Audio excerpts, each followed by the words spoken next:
Slaba banka, njenih 7 direktorjev in en tuj svetovalec, vsi po vrsti pa nedotakljivi, ker več kot očitno ne skriva finančni analitik Matej Šimnic, peša nadzor. Nadzor je v osnovi vedno problem, če je državno lastništvo. Tudi to smo videli v večjih primerih.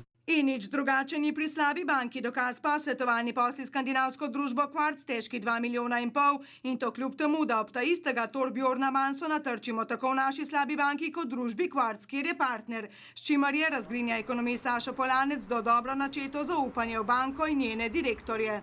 Ja, v takšnih primerih se človek vpraša o tem, ali je v zadju še kaj drugega. Morebiten niz zakulisnih poslov, ki bi jih morali, svari nekdanji revizor Martin Jakše zatreti v kali. Naša politika tega ne sme dovoliti. Pa je namesto tega mirno požrla, si je mar v zameno izborila novo nedotakljivost in to njega dni tesno s politiko povezanega Hermana Rigelnika, prvega predsednika državnega zbora in njegovih družb okrog ACH-ja, ki mu slaba banka mirno podaljša odplačevanje dolgov s tem, da se Rigelniku ne skrivi en sam las, kot tudi ne tajkunu Bojanu Petanu, znanemu po vzdevku Golobičeva denarnica. Mislim, da to, da ne odstranjujejo teh menedžerjev, s tem pa delajo napako.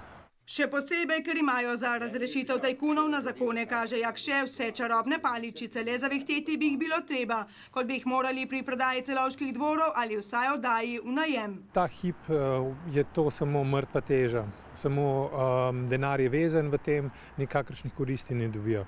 A slabi bančniki vseeno odlašajo in to celo kljub preprosti računici. Če bi namreč ta hip eno stanovanje prodali za 100 tisočakov, bodo morali čez 3 leta k temu znesku prišteti še vzdrževanje in obresti, te pa v Sloveniji niti najmanj niso skromne. Stanovanje bodo morali torej prodati korenito dražje. Ampak spoštovani slabi bančniki, kaj ni nepremičninski balon ta hip še vedno prenapihnjen in kaj če bo čez 3 leta dokončno počil?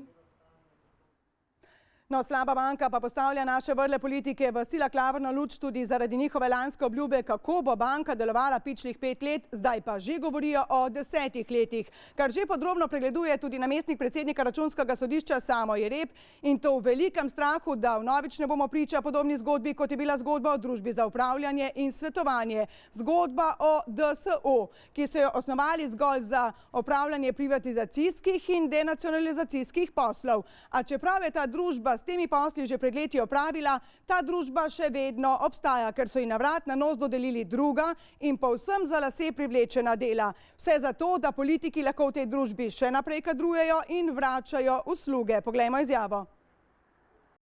In pri vsem tem seveda ne gre za racionalizacijo z davkoplačevalskim denarjem. No, glede na to, da je država že odločala in celo začela s postopkom likvidacije DSU-ja, potem verjetno je bil razmislek o uvedbi tega postopka tedaj smiselen. Zakaj DSU ni bil likvidiran oziroma zakaj nadaljuje s poslovanjem, pa je že druga zgodba.